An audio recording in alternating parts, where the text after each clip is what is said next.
नमस्कारं नमो आयर्याय नमो उवज्झायाय नमो सहसावरं मंगलं भगवान् वीरो मंगलं गौतममुनि मंगलं कुन्दकुन्दाद्यो जैनधर्मोऽस्तु मंगलम् सर्वमङ्गलमाङ्गल्यं सर्वकल्याणकारकं प्रधानं सर्वधर्माणां जैनं जयतु शासनं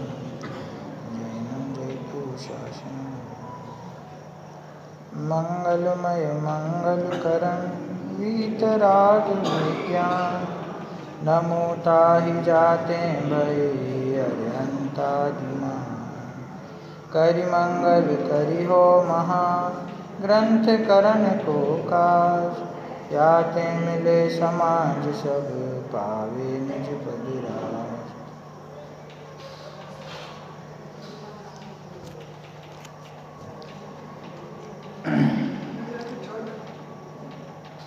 दस लक्षण धर्मों के क्रम में उत्तम सत्य रूप लक्षण को आराधना करने का, उसके स्वरूप को समझने का आज का यह मांगलिक दिन है। उत्तम सत्य धर्म। उत्तम सत्य की बात जब होती है तो यह हमें बहुत एक सरल धर्म लगता है, क्योंकि सत्य बोलना, असत्य नहीं बोलना, इसे सत्य धर्म कहा जाता है सामान्यतया। और हमको ऐसा लगता है कि हम जैनी हैं, हम तो असत्य नहीं बोलते हैं, झूठ नहीं बोलते हैं, सत्य ही बोलते हैं या बोलने की कोशिश करते हैं। इसीलिए यह सत्य धर्म तो सहज ही प्राप्त हो जाएगा या हो गया है। परंतु रोज की तरह हम पुनः याद करेंगे कि यहाँ सत्य के साथ में उत्तम शब्द है जो ये बताता है कि सम्यक दर्शन सहित सम्यक ज्ञान और सम्यक चारित्र होने पर सम्यक चारित्र की वीतरागता रूप, शांति रूप जो पर्याय है, उसका नाम उत्तम सत्य धर्म है। और ये जो सत्य धर्म है, ये सत्य धर्म को सिर्फ बोलने से संबंधित कर देना, वास्तव में ये उसकी महिमा को कम कर देना है। कोई कह सकता है कि साहब बिल्कुल स्पष्ट शब्द है सत्य धर्म, और पूजा आदि में भी यही कहा गया है, सत्य वचन बोलना ही सत्य धर्म है। तो आप ये अलग बात ऐसी क्यों करते हो कि उत्तम सत्य और सम्यक दर्शन की सत्ता चाहिए? सत्य बोलने के लिए सम्यक दर्शन की क्या आवश्यकता है? तो कहते हैं कि पहले आप ये समझिए कि सत्य बोलना और सत्य धर्म ये दोनों एक जैसी चीज है, एक ही बात है, या ये इसमें कुछ अलग अलग है? और सत्य, पहले तो स्थूल बात करें तो सत्य किसे कहते हैं? सत्य किसे कहते हैं कि भाई जैसा देखा, जैसा जाना वैसा ही कहना, अन्यथा ना कहना, उसी का नाम सत्य है। और जैसा देखा, जैसा जाना वैसा ना कहकर कुछ और कह देना, उसका नाम असत्य है। तो यह जो सत्य धर्म है, क्या यह सत्य वचन, अभी धर्म नहीं, ये जो सत्य वचन है, क्या ये भी पूर्णतः हमारे जीवन में है? हम जैसा जानते हैं, जैसा सुनते हैं, क्या हम अन्य को वैसा ही कहते हैं हमेशा? जो सच बात है वही कहते हैं? गंभीरता से विचार करेंगे तो पता चलेगा कि वो सत्य वचन भी अभी पूरी तरह से हमारे जीवन में नहीं है। अभी तो सत्य वचन भी नहीं है, सत्य धर्म की बात दूर है। अब दूसरा बिंदु ये विचार करना है कि यह जो सत्य धर्म की चर्चा जनवाणी के अंदर है, ये मुख्यतया किसमें पाए जाते हैं? कि जो दसों धर्म हैं मुख्यतः से तो मुनिराजों में पाए जाते हैं। और कोई मुनिराज हो जो मन मुक्ति, वचन मुक्ति और काय मुक्ति उसके तो प्रयास में निरंतर रत रहते हैं, और उन्होंने वचन मुक्ति धारण की हुई हो, वचन ना बोलते हों, तो उनके सत्य धर्म मानेंगे कि नहीं मानेंगे? तो सत्य तो नहीं बोल रहे हैं। सत्य नहीं बोलने पर भी सत्य धर्म की सत्ता संभव है कि नहीं? और कुछ नहीं बोलने पर विकारी भाव का भी अभाव हो गया, ऐसी कोई परिभाषा जनवाणी में है नहीं। देखो, वचन कौन बोलता है या कौन बोल सकता है कि जिसके कम से कम 2 इंद्री चाहिए ना, स्पर्शन और रसना। जिसके रसना इंद्री होगी वही तो वचन बोल सकता है। जिसके 1 इंद्रिय है, 1 इंद्रिय के जीव पृथ्वी का एक, अग्नि का एक, जल का एक, वायु का एक, वनस्पति का एक, ये बोल सकते हैं। ये तो नहीं बोलते हैं। तो इनको कषाय भाव, मिथ्यात्व भाव, अज्ञान भाव प्रकट है कि नहीं? प्रकट है। दूसरी बात, मुनिराज मौन ले लें। मुनिराज वचन मुक्ति से आराधना में अपनी लग जाएं और वे कोई शब्द ना बोलें, तो उनके सत्य धर्म की सत्ता मानेंगे कि नहीं मानेंगे? और सिद्ध परमात्मा जिनके मन भी नहीं, वचन भी नहीं, काया भी नहीं, जो कुछ बोलते नहीं, उनके सत्य धर्म है या नहीं? तो इससे क्या सिद्ध होता है कि सत्य धर्म उसका सत्य बोलने से या नहीं बोलने से उसका कोई संबंध नहीं है। ये तो सारी स्थूल परिभाषाएं हैं कि सत्य बोलना, इसका नाम सत्य धर्म है। सत्य, देखिए सत्य जो शब्द है ना, चूँकि हमने थोड़ी संस्कृत पढ़ी है इसीलिए हम जानते हैं, आपको भी बताते हैं कि सत्य शब्द जो है वो कैसे बनता है। सत्य का जो भाव उसका नाम सत्य। सत्य किसको कहते हैं? सत्य जो वस्तु है, सत्य जो पदार्थ है, उसका जो स्वरूप है उसे सत्य कहते हैं। थोड़ी उस अर्थ को थोड़ा स्थूलता में पकड़ा जाए ना, तो हमारे लौकिक व्यवहार में भी सत्य का यही अर्थ है, जैसा देखा, जैसा जाना वैसा ही कहना। जो वस्तु जैसी है उसको वैसा ही बताना, इसका नाम सत्य है। लेकिन उसके मूल में क्या है? सत्य स्वभावी वस्तु। जगत में 6 द्रव्य हैं, प्रत्येक द्रव्य सत्य स्वभावी है, प्रत्येक द्रव्य में अस्तित्व गुण है, इसीलिए वो वस्तु इस जगत में है। और उसका स्वरूप जैसा है वैसा जानना और जानने के बाद वैसा ही कहना, ये तो सत्य वचन हुआ। और सत्य स्वरूपी अपने भगवान आत्मा के स्वरूप को जाने और अनुभव करे और उसमें स्थिर हो, तो उसको सम्यक दर्शन ज्ञान चारित्र प्रकट हो और उत्तम सत्य धर्म उसके अंतरंग में जन्म लेता है।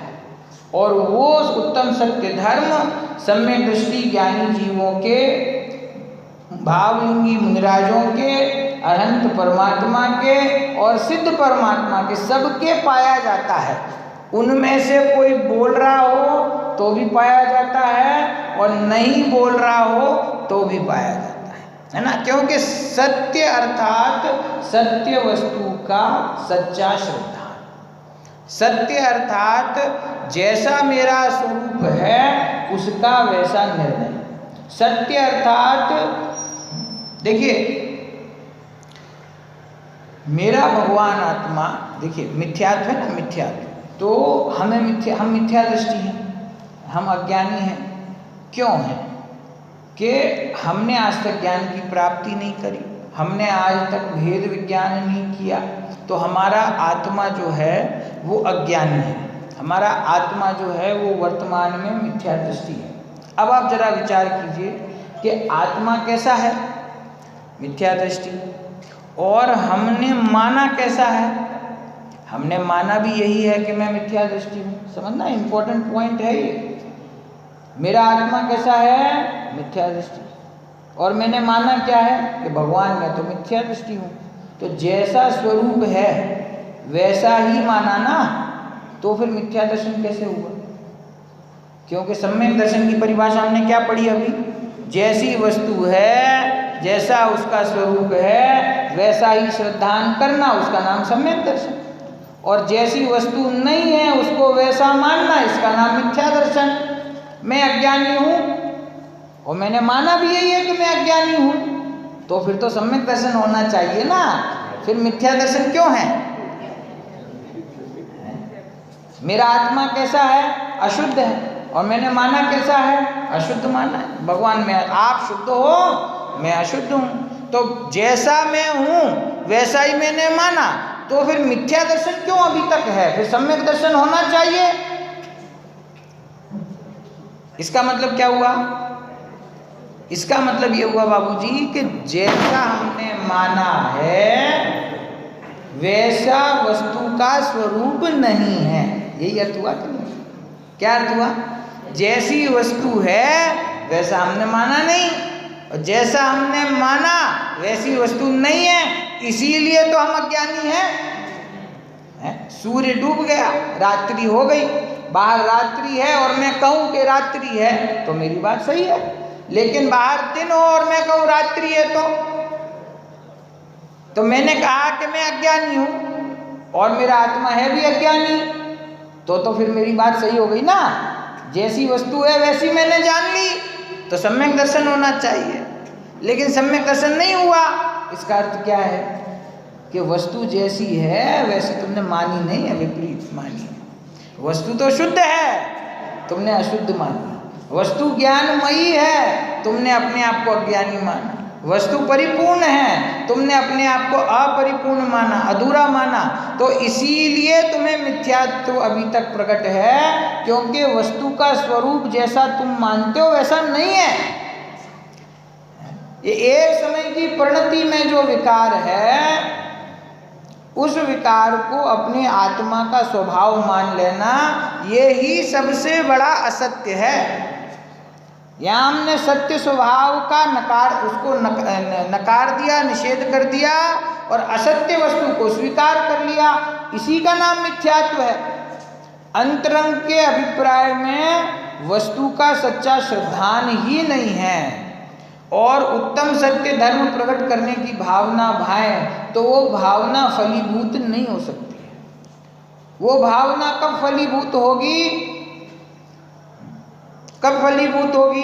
कि जैसा स्वरूप है वैसा स्वीकार करेंगे तो फलीभूत हो जाएगी। वस्तु को प्राप्त करने का उपाय क्या है? सुबह का जो अपना विषय चल रहा है, कर्म के बंधन का उपाय क्या है? कर्म बंधन के नाश का उपाय क्या है? कि वो मेरे से भिन्न है ऐसा जानना। ऐसे ही जीव को प्राप्त करने का उपाय क्या है? कि मैं जीव हूं ऐसा मानना। अभी तक हमने ये स्वीकार नहीं किया ना, अभी तक हमने परद्रव्य को अपना माना, अभी तक हमने अपने आप को इस शरीर रूप माना, अभी तक हमने अपने आप को कर्म के उदय के प्रमाण माना। तो जैसी वस्तु है वैसा नहीं जाना, जैसी नहीं है वैसा माना, तो उत्तम सत्य धर्म प्रकट नहीं होगा। उत्तम सत्य धर्म तो प्रकट तभी होगा जब उसका स्वरूप जैसा है, ज्ञान और आनंदमय है। मुझे आप लोग कभी देख रहे होंगे कि मुझे बार बार ये विकल्प आता है कि हम जैसा बोलते हैं, जैसा हम पढ़ते हैं, जैसा हम स्वाध्याय करते हैं, वैसा हमारे अंतरंग में उतरता नहीं है, बस बोलते हैं। मैं ज्ञानानंद स्वभावी हूँ, हो मानते हो ये बात कि मैं ज्ञान और आनंद स्वभावी हूँ? बोलते रोज हैं, मैं ज्ञानानंद स्वभावी हूँ, मैं रंग राग से भिन्न, भेद से भी मैं भिन्न निराला हूँ। आधो को तो इस पंक्ति का अर्थ नहीं पता होगा कि होता क्या है। रंग राग से भिन्न, भेद से भी मैं भिन्न, ये किस किस से भिन्न बता दिया आत्मा को यहाँ? रंग से, राग से और भेद से, तीन चीजों से भिन्न बता दिया अपने आत्मा को। रंग मतलब जितना नो कर्म है ना, शरीर पुद्गल नो कर्म जितना है उसका ग्रहण हुआ रंग में, आई मीन नो कर्म में। और राग मतलब मोह राग द्वेष का परिणाम भाव कर्म। और भेद जब अपने आप को जीव द्रव्य कर्म भाव कर्म नो कर्म से भिन्न मान लेता है और अपने स्वरूप की साधना करते समय ऐसा विचार करता है कि अब मैं अपनी आत्मा का विचार करता हूँ, अब मैं अपना ध्यान लगाता हूँ, ध्यान लगाने वाला भी मैं हूँ और ध्यान में आने वाला भी मैं हूँ। ऐसा जब अंतरंग में बैठ कर के विचार करता है और उस समय में जो विकल्प चलते हैं उन विकल्पों के भेदों से भी मैं पार हूँ। अगर जब तक वो भेद ऐसा मानेगा ना, कैसा भेद कि ध्यान करने वाला कौन? मैं, और ध्यान में आने वाला कौन? मैं, दो माने ना ऐसे। ये भेद भी जब तक अंतरंग में है तब तक आत्मा की प्राप्ति नहीं होती। मैं रंग राग से भिन्न, भेद से भी मैं भिन्न निराला। आत्मानुभूति से प्राप्त तत्व कैसा हूँ? आत्मानुभूति से प्राप्त तत्व कैसे प्राप्त होता है? आत्मानुभूति से। मैं परद्रव्य का कर्ता नहीं हूँ, परद्रव्य का भोक्ता नहीं हूँ, अपने ही भावों का करता हूँ। कहते सब हैं, ये जो हम कहते हैं बस इतना ही हम मान लें। जिनवाणी तो बहुत विशाल है ना, ज्ञानानंद स्वभावी तो 5-6 लाइन की कविता है। इस 6 लाइन की कविता में जो बोलते हो ना उतना ही स्वरूप मान लोगे, सम्यक दर्शन हो जाएगा। भाई इतना ही है, लेकिन वो हमारे हृदय की गहराइयों से हम उस बात को स्वीकार नहीं कर पाते हैं और वस्तु का स्वरूप जैसा नहीं है वैसा मानते हैं। तो सत्य धर्म, उत्तम सत्य धर्म तो भैया कभी प्रकट नहीं होगा। सत्य धर्म प्रकट तभी होगा जब सत्य स्वरूप वस्तु का निर्णय करेगा। देखो खराब उदाहरण देता हूँ, जब कोई मर जाता है ना तो लेकर के जाते हैं, तो फिर उसको जब कंधे पे लेते हैं तब उसको उत्तम सत्य याद आता है। क्या? राम नाम सत्य। क्या बोलता है? राम नाम सत्य है। अब ये मर गया ना तब इसको याद आया कि जगत में और कुछ भी सत्य नहीं है, बस भगवान का नाम सत्य है। लेकिन जब जिंदा रहता है तब याद नहीं आती है बात। अगर जिंदा रहते में याद आ जाए तो उसका काम हो जाए। उत्तम सत्य उसको कब भाषित हुआ कि जगत में अब कुछ नहीं है, भगवान ही है जो कुछ है। ये जो मरने के बाद ख्याल में आया। तो ऐसे हमारे साथ तो नहीं हो रहा है कि भव निकलता जा रहा है, निकलता जा रहा है, आयु आगे बढ़ती जा रही है और सत्यवाद तक हम पहुंच ही नहीं पा रहे हैं। क्या सत्य को समझने के लिए मरना जरूरी है? मरने से पहले समझ लो ना। और बात उपलब्ध नहीं हो, कोई बताने वाला नहीं हो, गुरु नहीं हो, आचार्य नहीं हो, भगवान की वाणी नहीं हो तो बात अलग है। सारी जिनवाणी अपने पास है और सारी जिनवाणी कह रही है ये बात, और फिर भी हम स्वीकार नहीं करते और सिर्फ शब्दों में कहते हैं कि हमें 10 धर्म की आराधना करनी है, हमें सत्य धर्म प्रकट करना है। सिर्फ कहने मात्र से ये कार्य होने वाला नहीं है, है ना। और कभी कभी सत्य के लिए बहुत अजीब अजीब प्रकार की परिभाषाएं भी लोग बना देते हैं, जिससे किसी का अहित हो ऐसा सत्य नहीं कहना चाहिए। समझ? सत्य पता हो तो भी सत्य नहीं कहना चाहिए। उदाहरण दे देते हैं कि जंगल में मुनराज बैठे थे और एक गाय वहाँ से निकली और पीछे से शिकारी आया और उसने महाराज से पूछा, महाराज किस तरफ गई गाय? तो गई थी इस तरफ। महाराज ने कह दिया इस तरफ, क्योंकि जिस तरफ गई उस तरफ बताते तो जाके उसको मार देता तो हिंसा का पाप मुनराज को लगता, इसीलिए उन्होंने उल्टी दिशा बता दी। ऐसा संभव है? मुनराज के पास कोई जरूरी है जवाब देना कि इधर गई, जवाब ही ना दें तो वचन मुक्ति से बैठते हैं, वो असत्य थोड़ी बोलते हैं। ऐसी मनगढ़ंत काल्पनिक कहानियां बना करके और अपने मन के अनुसार जैन सिद्धांतों को पलटने का ये महापाप अपन करते हैं ना, इसका क्या फल होगा अभी उसकी कल्पना नहीं है। जो वस्तु का स्वरूप है वो है, किसी का हित हो अहित हो, ये एक्चुअली हमने माना ही है ना कि उत्तम सत्य धर्म मतलब सत्य बोलना, इसीलिए वो उसकी कल्पना बस वहीं तक है कि सत्य बोलना है और असत्य नहीं बोलना है। फिर उसमें से रास्ता निकाला कि अहित होता हो ऐसा सत्य भी नहीं बोलना चाहिए, हित मित प्रिय सत्य बोलना चाहिए, इत्यादि अनेक प्रकार की परिभाषाएं हैं। लेकिन छोटा सा न्याय मैंने आपको बता दिया कि सिद्ध परमात्मा बोलते नहीं हैं तो भी उनके सत्य धर्म होता है, मुनिराज वचन गुप्ती धारण कर लेते हैं तो भी उनके सत्य धर्म होता है, और जो एक इंद्री का जीव है वो कुछ भी बोलता नहीं है तो उसको सत्य धर्म प्रकट हो ऐसा संभव नहीं है। इसीलिए बोलना नहीं बोलना, सत्य बोलना असत्य बोलना, इन चारों से उत्तम सत्य धर्म का संबंध नहीं। आप सत्य बोलते हो बहुत अच्छी बात है, आप सदाचारी हो, आपको पाप नहीं लगेगा। आप असत्य बोलते हो उससे आपको पाप लगेगा, आपको कर्म बंधेगा। लेकिन सत्य बोलने से मोक्ष मिल जाता है,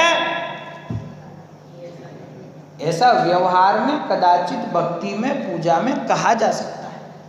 व्यवहार से ऐसी बात कही जाती है लेकिन ऐसा होता नहीं है। देखिए, बच्चा है, परीक्षा में फर्स्ट आ जाए और स्कूल में प्रोग्राम होता है ना, एंड में, साल के एंड में बच्चों को इनाम मिलता है। अब जो कक्षा में पूरे स्कूल में और ज़िले में प्रथम आया हो तो उसको इनाम देने के लिए स्टेज पर बुलाते हैं, तो वो क्या कहता है, सज्जन बच्चा है तो वो क्या कहेगा कि साहब इसमें मेरा कुछ नहीं है, सारी मेरे गुरुजी की कृपा है, उन्होंने हमको ऐसा अभ्यास कराया, ऐसी तैयारी करवाई, उनके दम पे मैंने ये फर्स्ट रैंक मेरा आया है, मैं उनका बहुत बहुत उपकार मानता हूँ, ऐसा कहता है। फिर नीचे आके दोस्तों से क्या कहता है, अरे गुरुजी कुछ नहीं, सारी मेहनत मैंने करी है, गुरुजी ने तो सबको पढ़ाया था पूरी क्लास को, सब आ गए क्या बस हैं, किसने करी मैंने करी। तो ऐसा व्यवहार से कहा जाता है, ऐसा सब कुछ जैसा कहा जाता है वैसा वस्तु का स्वरूप होता नहीं है ना। तो व्यवहार की बात को और निश्चय की बात को जो किसी कारणवश कही गई है, संयोग को देखकर कही गई है, किसी प्रयोजन विशेष से कही गई है, उसको समझना चाहिए कि ये क्या है, वो वास्तविक स्वरूप नहीं होता है। आप लोगों को समझ में है? जैसे मैं मेरे अंतरंग मित्र के पिताजी को मैं पिताजी कहता हूँ, आप लोग भी ऐसा करते हो हैं? मैं उनको अंकल नहीं कहता, मैं उनको चाचा जी नहीं कहता, मैं पिताजी कहता हूँ। मेरे दोस्त के पिताजी हैं, मेरे भी पिताजी।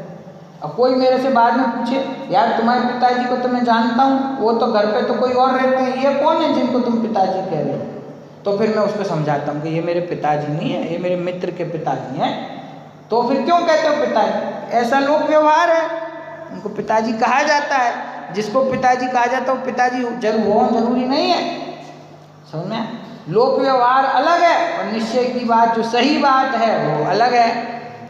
तो ये ऐसे ही जिनवाणी में जो दो शैलियों से वर्णन किया जाता है उसको बराबर से समझना चाहिए।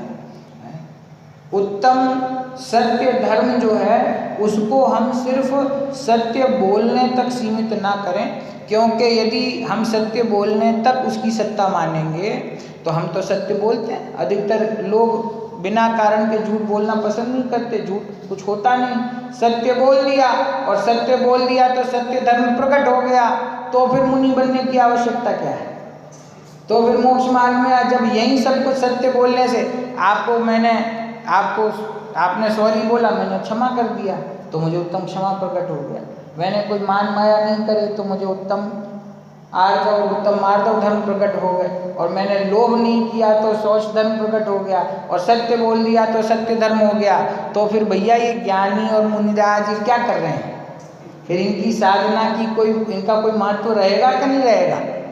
ये ऐसी अज्ञान अवस्था में ये धर्म प्रकट नहीं होते हैं, प्रकट हो सकते हैं लेकिन इस अवस्था में नहीं होंगे यहाँ से आगे बढ़कर मिथ्यात्व का अभाव करके, दर्शन मोहनी कर्म का अभाव करके अपने स्वरूप में स्थिरता को प्राप्त करोगे तो सम्यक दर्शन ज्ञान चारित्र प्रकट होगा, अनंतानुबंधी कषाय का अभाव होगा और ये सारे के सारे दसों के 10 धर्म तुम्हारे जीवन में अवश्य क्रमिक रूप से प्रकट होंगे। बराबर। इस प्रकार से उत्तम सत्य धर्म के बारे में हमें विचार करना चाहिए। अब मैं वापस अपने विषय पर आता हूँ। चौथे अधिकार में प्रयोजनभूत और अप्रयोजनभूत विषय के संबंध में चर्चा चल रही है। प्रश्न क्या था अंतिम, कि कोई यहाँ ऐसा कहे कि जैसा जानते हैं वैसा श्रद्धान करते हैं, इसीलिए ज्ञानावरण ही के अनुसार श्रद्धान भाषित होता है। यहाँ दर्शन मोह का विशेष निमित्त कैसे भाषित हो, कल ये चर्चा हो गई थी, मैं सिर्फ संक्षेप में दोहरा रहा हूँ कि ज्ञानावरण कर्म के कारण से ही जानते हैं और जैसा जानते हैं वैसा श्रद्धान होता है। तो इसीलिए सम्यक दर्शन का कारण तो वास्तव में ज्ञानावरण कर्म का क्षय उपशम हुआ, उसमें दर्शन मोह की बात कहाँ से आती है? पंडित जी ने उत्तर क्या दिया, प्रयोजनभूत जीवादि तत्वों का श्रद्धान करने योग्य ज्ञानावरण का क्षयोपशम तो सर्वसंगी पंचेंद्रिय जीवों को है। तत्व का श्रद्धान हम कर सकें उसके लिए हमको जितना ज्ञान चाहिए उतना ज्ञान का क्षयोपशम हमको प्रकट है, सभी को प्रकट है। चाहे कोई क्षयोपशम से थोड़ा मंद हो, चाहे किसी की बुद्धि तीव्र हो, लेकिन ये संगी पंचेंद्रिय मनुष्य का भव जो प्राप्त किया है, इसमें इतनी बात तो निश्चित हो गई कि प्रयोजनभूत 7 तत्व कौन से हैं? 7 तत्व कौन से होते हैं? जीव, अजीव, आश्रव, बंध, संवर, निजरा और ये 7 तत्वों का सच्चा निर्णय करने के लिए जितनी बुद्धि, जितना क्षयोपशम चाहिए उतना हम सबके पास में ऑलरेडी है। ठीक, परंतु द्रव्यलिंगी मुनि 11 अंग तक पढ़ते हैं तथा ग्रहवेग के देव अवधि ज्ञान आदि युक्त हैं, उनके ज्ञानावरण कर्म का क्षयोपशम बहुत होने पर भी प्रयोजनभूत जीवादिक का श्रद्धान नहीं होता और त्रियंचादिक को ज्ञानावरण का क्षयोपशम थोड़ा होने पर भी प्रयोजनभूत जीवादिक का श्रद्धान होता है। इसीलिए जाना जाता है कि ज्ञानावरण के अनुसार श्रद्धान नहीं होता, कोई अन्य कर्म है और वह दर्शन मोह है, उसके उदय से जीव के मिथ्या दर्शन होता है, तब प्रयोजनभूत जीवादि तत्वों का अन्यथा श्रद्धान करता है ना। कि जो प्रयोजनभूत तत्व का निर्णय करना वो कब तक नहीं हो पा रहा है? तो ज्ञानावरण कर्म से उसका संबंध नहीं है, दर्शन मोहनीय कर्म का निमित्त है, उसके कारण से जीव यथार्थ तत्व का निर्णय नहीं करता। एक बात यहाँ बहुत समझने जैसी है कि जब जीव और कर्म इन दो की चर्चा आती है तो कर्म ने मुझे दुखी किया, कर्म ने मुझे सुखी किया, कर्म ने मुझे संसार में घुमाया, कर्म मुझे नरक में ले गया इत्यादि जो भाषा का प्रयोग है ये सिर्फ निमित्त की मुख्यता से है, ये व्यवहार से है, ये कोई अंतिम प्रामाणिक बात नहीं है। इसमें निमित्त की मुख्यता है कि जब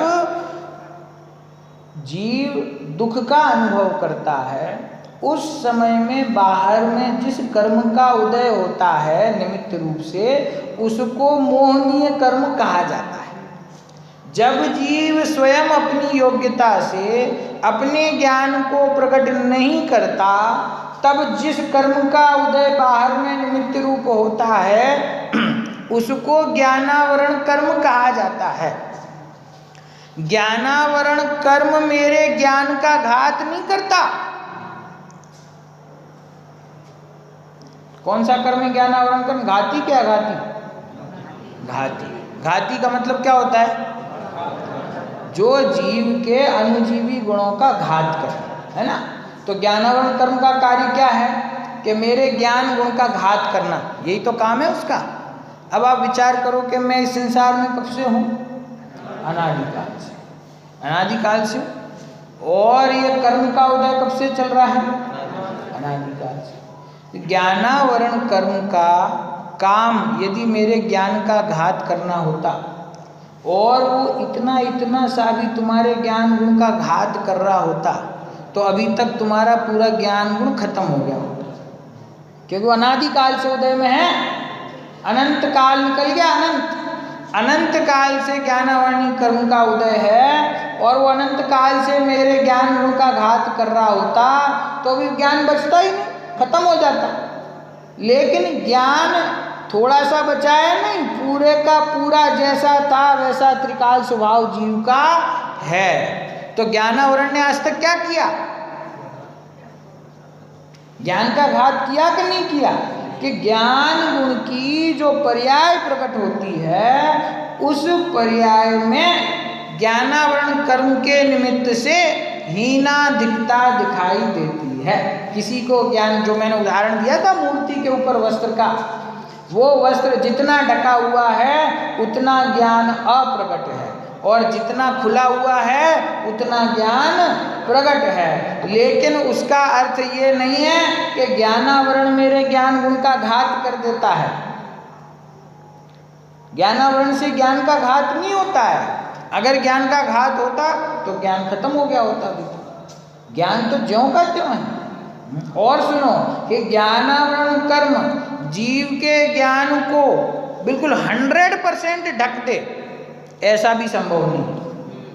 घात तो नहीं करता लेकिन 100% ढक दे, ऐसा भी ज्ञानावरण कर्म में ताकत नहीं है। निगोदिया जीव के अक्षर के अनंतवें भाग ज्ञान का क्षयक्षम खुला ही रहता है, इतना अंश तो खुला ही रहता है, चाहे ज्ञानावरणी कर्म का कितना भी तीव्र उदय हो।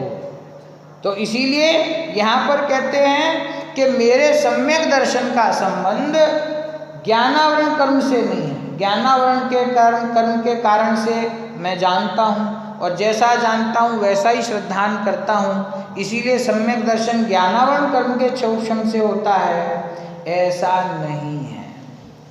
तो कैसा है? ये उदाहरण दे दिया ना कि ज्ञानावरण कर्म का क्षयक्षम देव को तो बहुत है, उसको तो अवधि ज्ञान भी प्रकट है, लेकिन उसको आत्मा का अनुभव नहीं है, तो वो मिथ्या दृष्टि है। तो क्षयक्षम तो कम है, आई मीन बहुत है, फिर भी सम्यक दर्शन नहीं है। और त्रियंच के ज्ञानावरण का क्षयक्षम बहुत कम है, उसको बहुत कम जानने की शक्ति प्रकट है, फिर भी वो सम्यक दर्शन को प्राप्त कर सकता है। इससे क्या पता चलता है? ज्ञानावरणी का सम्यक दर्शन से संबंध नहीं है। इसका सरल भाषा में मैं आपको अर्थ कहूँ कि हम बहुत जान लेंगे, हम बहुत शास्त्र पढ़ लेंगे तो हमें सम्यक दर्शन हो जाएगा। और कोई बेचारा ऐसा सोचे कि मैं तो बहुत शास्त्र नहीं पढ़ पाता हूँ, मेरे पास समय नहीं है, तो मुझे तो कभी सम्यक दर्शन होगा ही नहीं। दोनों ही बातें ऐसी नहीं।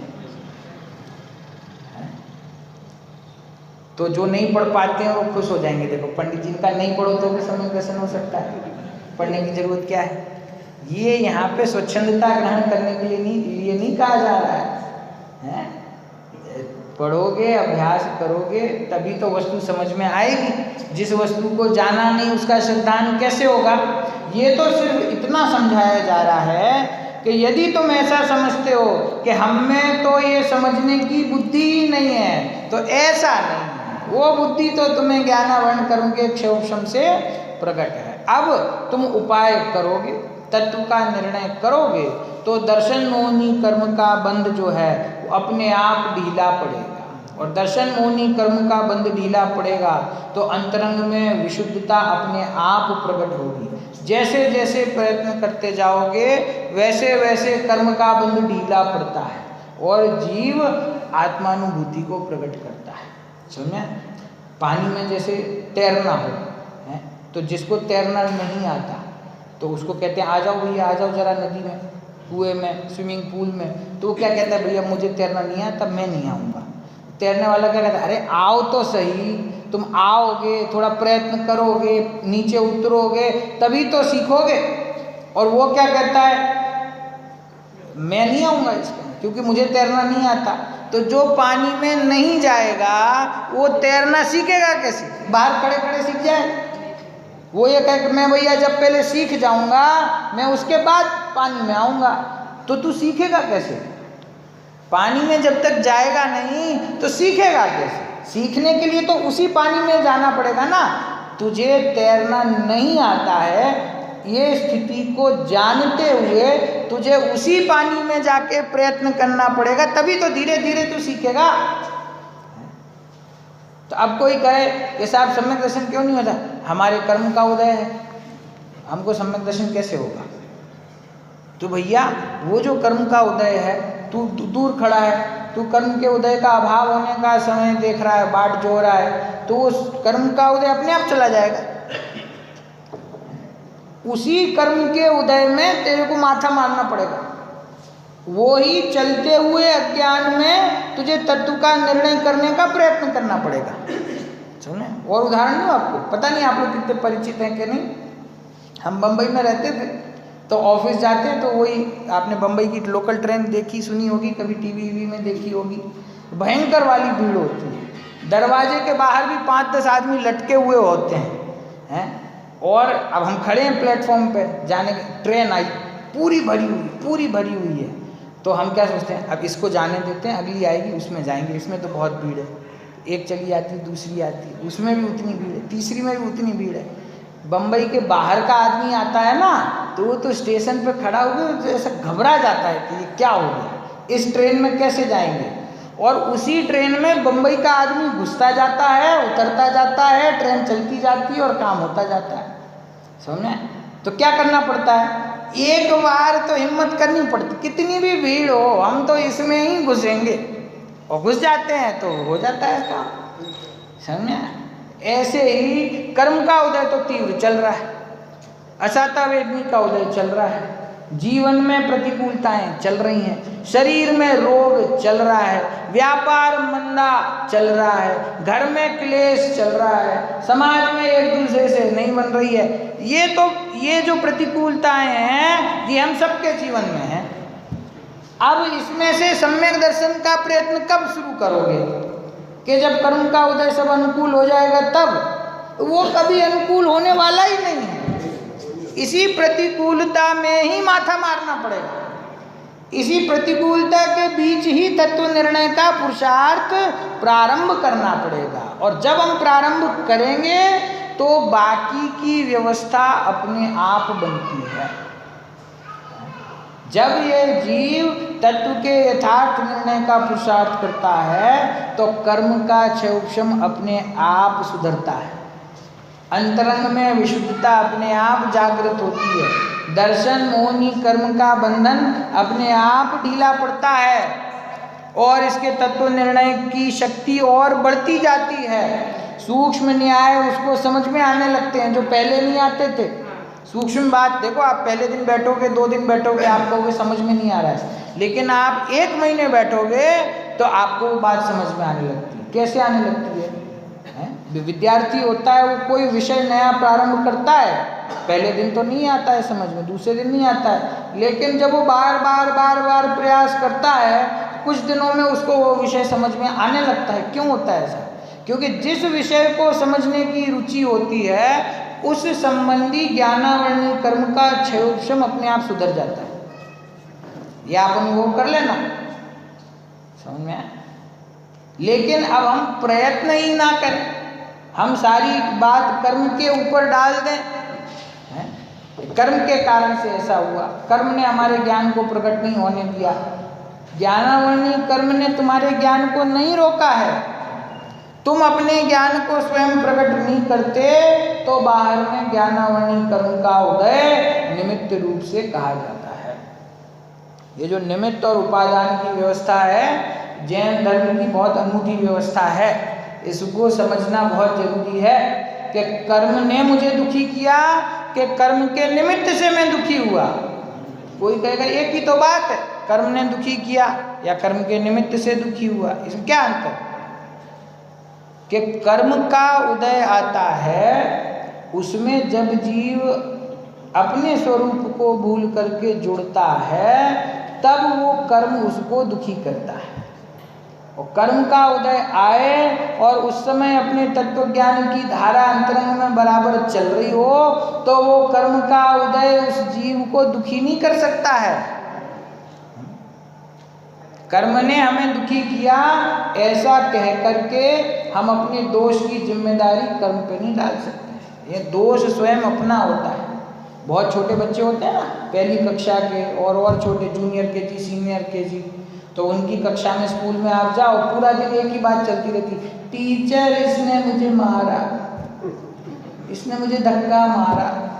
टीचर उसे, तुमने क्यों मारा इसको? टीचर पहले उसने मारा था।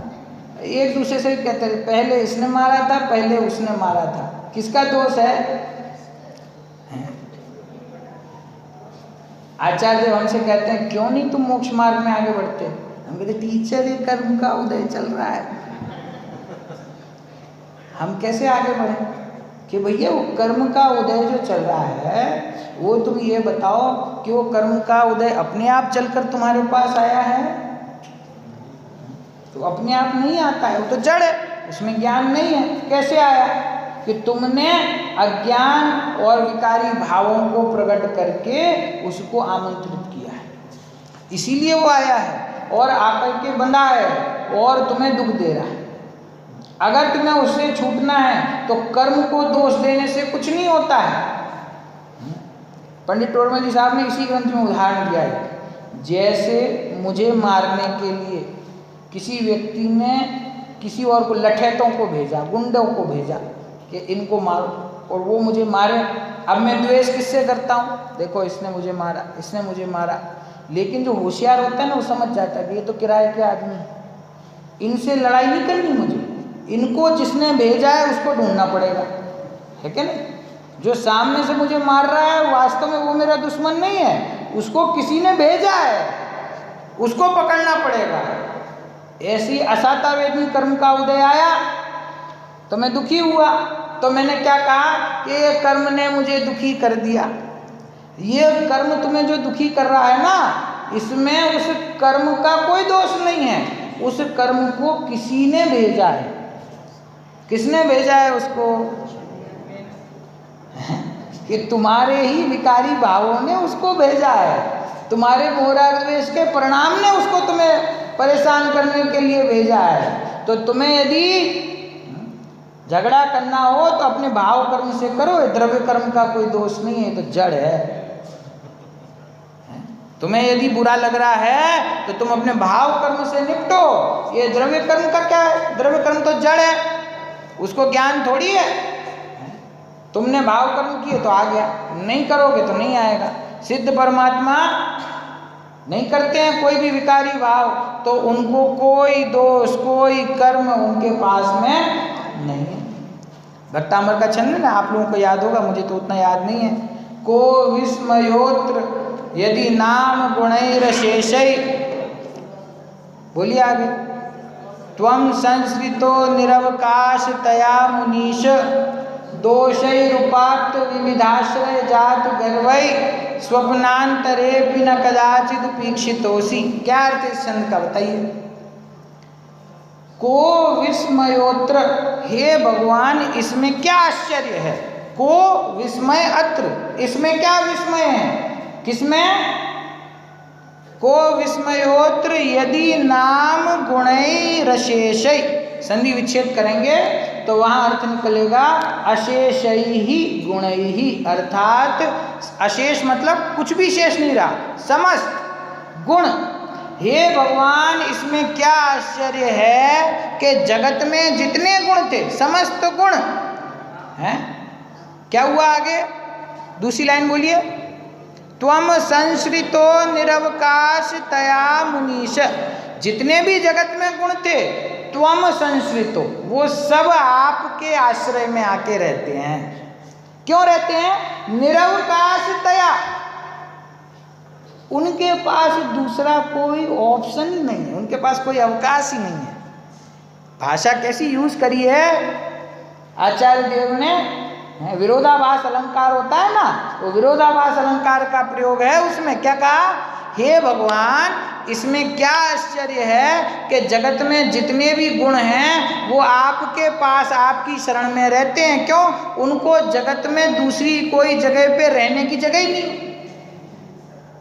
जगत में उन गुणों को आवकारने वाला, उनको रखने वाला, उनको आश्रय देने वाला कोई है ही नहीं।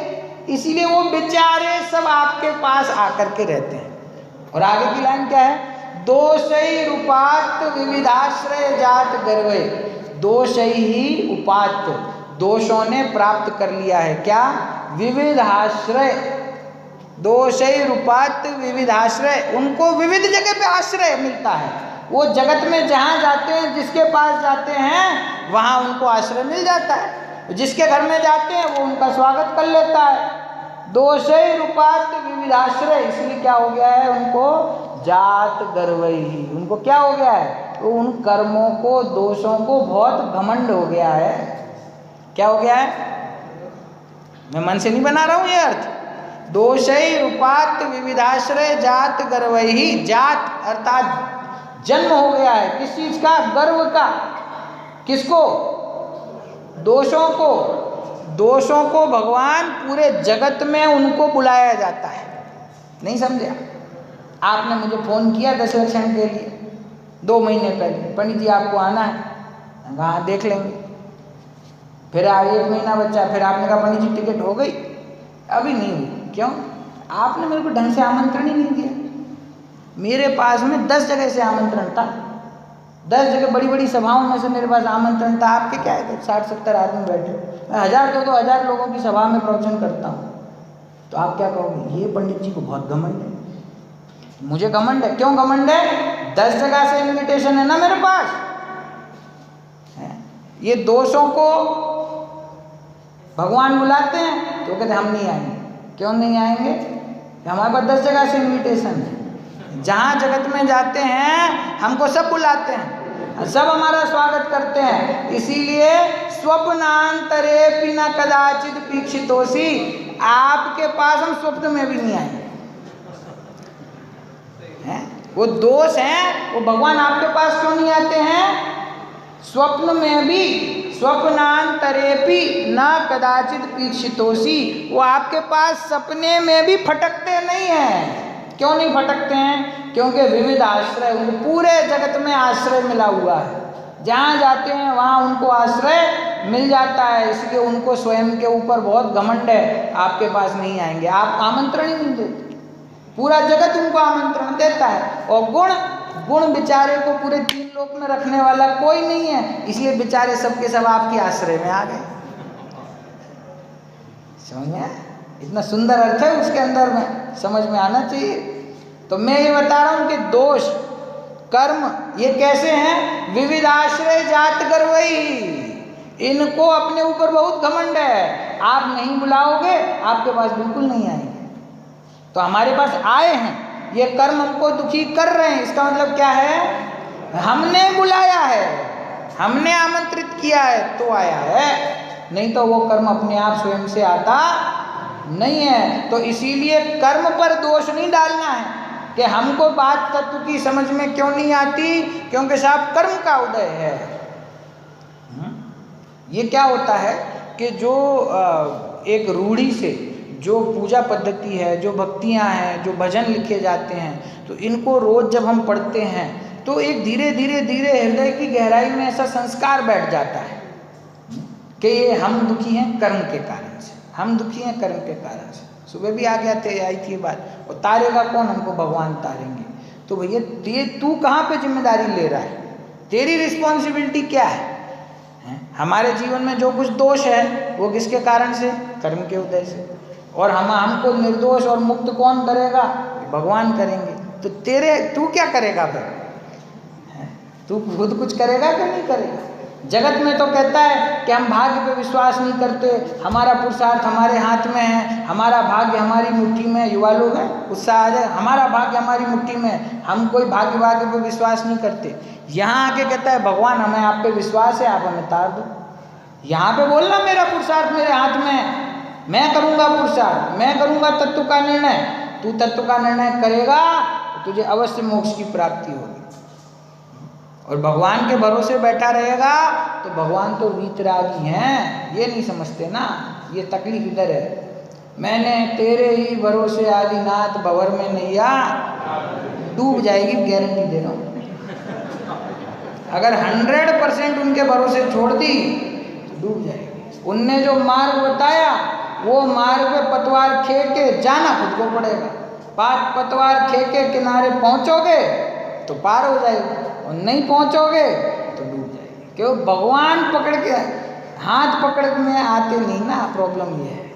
भगवान किसी को तारने आते नहीं। आप सोचो, जगत के प्रपंच से घबरा के ही तो उन्होंने दीक्षा ली, आत्मा का अनुभव किया, उसमें समाये और मोक्ष की प्राप्ति की। और वहाँ जाने के बाद तुम यहाँ से फिर से काम बता दो कि भगवान हमको लेने आ जाओ वापस। ये काम उन्होंने छोड़ दिया भैया, ये काम छूट गया पीछे। अब वो अपने आत्मा के अतीन्द्रिय आनंद में शादी अनंत काल के लिए डूब गए। अब उनको कोई भी आवाज दे अब लौट के नहीं आएंगे। आपने वो भजन गाया था कि चाहे अंधियारा हो या दूर किनारा हो, आखिरी पंक्ति क्या है उसकी? कहते आवाज हमें देना, हम कभी नहीं आएंगे। एक बार मोक्ष की प्राप्ति हो गई फिर संसारी जीव पीछे से कितनी आवाज दे, फिर वो सिद्ध परमात्मा लौट के नहीं आते। इसीलिए ये तो अपनी नाव अपने हाथ में है, अपने को तारना है, खुद को ही प्रयत्न करना है। भगवान का उपकार अनंत है, थोड़ा नहीं है, उनका अनंत उपकार है। क्या उपकार है? कि उन्होंने वो मार्ग हमको बताया है, उन्होंने हमारे को अपने स्वभाव की शक्ति बताई है कि भैया जहाँ से शक्ति का स्रोत है वो तो तुम स्वयं हो। तुम प्रयत्न करोगे तो तुम भी अवश्य मोक्ष की प्राप्ति करोगे, तुम अवश्य सम्यक दर्शन की प्राप्ति करोगे। अरे विचार तो करो, नारकी सम्यक दर्शन कर लेता है, त्रियंच सम्यक दर्शन कर लेता है, और हम ऐसा कहें कि हमें नहीं हो रहा है, हमें समझ में नहीं आता है। भाई जी ऐसा हमेशा कहते हैं, आप लोगों ने तो उनके मुँह से सुना ही होगा, आप विशेष सत्संग में रहते हो, कि जो पूंछ वाला है वो सम्यक दर्शन कर लेता है, और मूंछ वाला कहता है कि मैं नहीं कर सकता। तो तेरा पौरुष कहाँ गया, तेरा वीर्य कहाँ गया? जगत के सारे कार्य में तो कर्म की नहीं मानता ना है, कर्म की बात हम मानते हैं। असाता वेदनी का उदय हो, व्यापार में नुकसान हो जाए तो ये मान के घर पे बैठ जाते हैं कि कर्म का उदय चल रहा है, अब कितना भी करेंगे तो लाभ होगा ही नहीं, क्या फायदा काम करके। ऐसा मान के घर पे बैठता है? नहीं, लड़ता है ना, संघर्ष करता है। नाम कर्म का उदय चल रहा है, धीरे धीरे देखो यहाँ से सब कम होते जा रहे हैं। नाम कर्म का उदय है ना खराब है, तो हम मान के बैठ जाते हैं जो हो रहा है, तो सारा प्रयत्न कर लेते हैं, कौन सी क्रीम लगाएं, कौन सा शैम्पू लगाएं, कौन सी दवाई खाएं कि जिससे ये ठीक हो जाए। कोई भी कर्म के उदय में हम उसको स्वीकार नहीं करते, बस एक धर्म मार्ग में आकर के स्वीकार कर लेते हैं कि हमारे दर्शन होने का उदय है, हमको समय दर्शन नहीं हो सकता। समझे? तो ये तो अपने पुरुषार्थ की कमी है, अपनी रुचि की कमी है, इसमें कर्म का उदय कोई आड़े नहीं। कर्म का उदय आड़े उसी को है जो प्रयत्न नहीं करना चाहता। जो ये कहेगा कि सम्यक दर्शन हमको क्यों नहीं होता, क्योंकि ज्ञानावरण कर्म का उदय है, क्योंकि दर्शन मोहिनी का उदय है, हमारे जीवन में दुख है क्योंकि असाता वेदनी का उदय है, तो वो तो संसार में सभी को है। तो फिर ये जो सिद्ध बनते हैं ये कैसे बनते हैं? उस सिंह का जीव महावीर बन गया, वो कैसे बन गया? उसके सब अनुकूल था। हाथी का जीव पार्श्वनाथ भगवान बन गया, वो कैसे बन गया है? कर्म का उदय काटने से कटता है, उसकी चिंता करने से नहीं कटता है, काटने से कटता है। उसके लिए इन्हीं प्रतिकूल परिस्थितियों में प्रयत्न प्रारंभ करना पड़ेगा। उसके लिए अनुकूलता की बाट देखेगा, वो अनुकूलता कभी नहीं आएगी। अंतिम उदाहरण देकर अभी की बात समाप्त करता हूँ। मोक्षमार्ग प्रकाशक का उदाहरण है कि एक किनारे पर एक व्यक्ति बैठा हुआ है, उसको नदी पार करनी है, लेकिन नदी में बारिश की वजह से बहुत जोर से क्या कहते हैं बाढ़ आई हुई है ना। तो वो थोड़ा आगे बढ़ता है, कोशिश करता है घुसने की, क्योंकि उस पार परिवार राह देख रहा है, पत्नी बच्चे राह देख रहे हैं, शाम का समय हो रहा है, कैसे भी करके मुझे तो नदी पार करनी है। लेकिन बाढ़ बहुत तेज है, तो कोई सज्जन व्यक्ति समझाता है भैया मत प्रयत्न करो, जीवन से ज़्यादा तो कुछ कीमती नहीं है ना, चाहे भले ही वो लोग चिंतित हों, चाहे भले ही वो राह देखें, तुम यहाँ इंतजार करो। ये जो बाढ़ है ना, ये हमेशा नहीं रहती, थोड़े कुछ ही घंटों में ये पानी कम हो जाएगा, जब कम हो जाए तब नदी पार करना। अब वो बैठ गया, मान गया उसकी बात। अब नदी का प्रवाह धीरे धीरे कम होने लगा, कम होने लगा, कम होने लगा। सुबह हो गई, दोपहर हो गई, वो व्यक्ति सज्जन जो था वो बाजू वहाँ से निकला तो उसने देखा अभी तक बैठा हुआ है। तो कहा भैया तुम तो कल इतनी चिंता कर रहे थे पार करने की, अब पानी तो कम हो गया, अब क्यों नहीं जाते? पानी तो इतना सा बचा, घुटने के नीचे पानी है, अब तुम जा सकते हो। कि नहीं, जब पूरी नदी सूख जाएगी तब जाऊंगा। आप ही ने कहा था पानी में बह जाऊंगा, तो अब पार नहीं करूंगा मैं रिस्क नहीं लूंगा, जब पूरी सूख जाएगी तब जाऊँ। तो सज्जन ने समझाया जैसे बाढ़ हमेशा नहीं रहती, वैसे ये जो इतना कम पानी है ना, ये भी हमेशा नहीं रहता, फिर से पानी इसमें बढ़ेगा है। तो फिर से पानी बढ़े, उसके पहले इतने पानी में तो प्रयत्न पूर्वक पार करना ही पड़ेगा। ठीक। अब हम कहते हैं कि साहब हम क्यों नहीं प्रयत्न कर पा रहे हैं, हम सम्यक दर्शन क्यों नहीं हो रहा है? क्योंकि कर्म का उदय बहुत तीव्र है। तो पंडित जी साहब कहते हैं एक इंद्रिय का जीव ये कहे ना कि मैं सम्यक दर्शन प्राप्त नहीं कर सकता क्योंकि मेरे कर्म का उदय तीव्र है, तो उसकी बात सही है। 2 इंद्रिय का कहे, 3 इंद्रिय का कहे, 4 इंद्रिय का कहे, असंगी पंचेंद्रिय का जीव कहे कि मैं चाहता तो हूँ सम्यक दर्शन करना, लेकिन मैं नहीं कर सकता क्योंकि मेरे मन ही नहीं है, मैं विचार ही नहीं कर सकता, उसकी बात सही है। उसके कर्म का प्रवाह तीव्र है, इसीलिए वो पार नहीं कर सकता नदी। लेकिन संगी पंचेंद्रिय ये कहे तुम वो सारा तुम्हारे जो बाढ़ थी ना, वो बाढ़ चली गई है, अभी घुटने के नीचे है पानी। क्यों? क्योंकि तुम संगी पंचेंद्रिय हो, तुम्हारा शरीर स्वस्थ है, तुम्हारी इंद्रियां स्वस्थ हैं, तुम्हें समझ में बात आ रही है। इसका मतलब क्या है? पानी बिल्कुल तलवे पे आ गया है, घुटना भी नहीं है, तलवे पे है। अब भी तुम नदी पार नहीं करोगे, तुम कहोगे पूरी नदी सूख जाएगी, जब कर्म का उदय बिल्कुल खत्म हो जाएगा तब मैं प्रयत्न करूंगा मोक्ष मार्ग का। तो कहते हैं ये कर्म का प्रवाह जो अभी मंद है ना, ये इतना मंद हमेशा रहता नहीं है। अगर ये बहुत निकल गया, वापस से वो कर्म का प्रवाह तीव्र हो जाएगा, वापस से तू 1 इंद्रिय 2 इंद्रिय 3 इंद्रिय में जाएगा, मन छूट जाएगा, वापस से प्रयत्न कुछ चाह के भी नहीं कर पाएगा। इसीलिए इसी प्रतिकूलता में, इन्हीं संयोगों के बीच में हमको अपना कार्य करना है। और कार्य देखो बहुत कठिन भी नहीं बता रहे हैं ना, उस बंदे को तो नदी पार करनी है, वहाँ तो रिस्क है, वास्तव में है, लेकिन तुमको तो 7 तत्व का श्रद्धान करना है, इसमें कौन सा रिस्क है? इसमें क्या परेशानी है?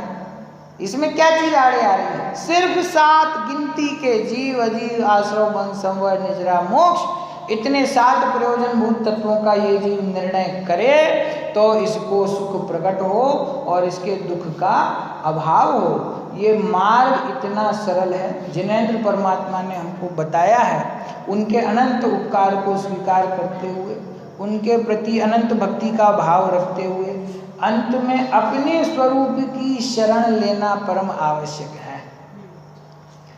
चित्तादि शरण पवचांग बोलते हैं ना, तो हम बच्चों को अर्थ सिखाते हैं कि शरण शब्द आता है कि शरण का अर्थ क्या होता है, तो उनका शरण सहारे को कहते हैं। तो किसकी शरण लेना? कि पंच परमेष्ठि के द्वारा बताए हुए मार्ग पर चलकर अपनी आत्मा की शरण लेना ही पंच परमेष्ठि की सच्ची शरण है। ये परिभाषा बच्चों को सिखाते हैं, 3, 4, 5 साल के बच्चों को, कि शरण अपनी लेना है, पंच परमेष्ठि के द्वारा बताए हुए मार्ग पे चल के पंच परमेष्ठि की शरण नहीं लेना है।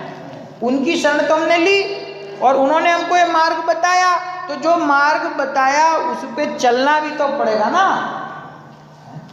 भगवान के पास आए, हम पूजा करते हैं, तो पूजा में हम क्या करते हैं? हम भगवान से हम अपनी बात कहते हैं, भगवान हम इस संसार में आज तक इतने दुखी हुए, आपको क्या क्या कहानी बताएं। हम नरक में गए, हम निगोद में गए, हम तिर्यंच में गए, हम स्वर्ग में गए, हमको आज तक कभी सुख नहीं मिला, कितनी कहानी बताएं। भगवान कहते सब कहानी हमें पता है तुम्हारी, हम सर्वज्ञ हैं, पूरी कहानी हमारे ज्ञान में झलक रही है तुम्हारी। तुमने अपना दुखड़ा रो लिया, अब हम उपाय बताते हैं। जैसे ही उपाय बताए, भगवान समय हो गया, कल मिलते हैं। भगवान जो उपाय बताते हैं वो सुनता नहीं, सुन लेते हैं तो अनुसरण करता नहीं, तो फिर तो पंच परमेष्टि की शरण कहाँ कहलाई? अकेले उनकी भक्ति करना, उनका अभिषेक करना, उनकी पूजा करना, इतना ही भगवान की शरण नहीं है। उन्होंने जो मार्ग बताया उस पर चलना, जिस मार्ग पे वो स्वयं चले उस पर उनका पीछा करना, ये वास्तव में उनकी सच्ची शरण है। शरण तो ये कहो, भगवान तो आपके पास ही आके बैठेंगे, सिद्ध शिला में आपके बाजू में बैठेंगे, तभी हमको चैन पड़ेगा, उससे पहले हमको चैन नहीं है। तो ये सच्ची शरण है। और खाली भक्ति करके, कोई बेटा हो पिताजी की फोटो पे बहुत पूजा करता हो, अगरबत्ती घुमाता हो, और पिताजी काम कहें तो क्या पिताजी ऑफिस का समय हो गया अभी नहीं कर पाऊंगा, तो फिर वो काहे का पिताजी का भगत है? पिताजी का बेटा कौन कहलाएगा? तो पिताजी काम बता रहे हो, काम भी तो करो। खाली उनकी फोटो पे अगरबत्ती घुमाने से थोड़ी पिताजी के भगत हो जाओगे हैं? तो ये भगवान ने मार्ग बताया है, इस मार्ग पर चलने का पुरुषार्थ हमको करना है। और पुरुषार्थ क्या है? तत्व का यथार्थ निर्णय, और कुछ नहीं है। वो यथार्थ निर्णय हमारे जीवन में हो, इस भावना से अभी की बात हम समाप्त करते हैं।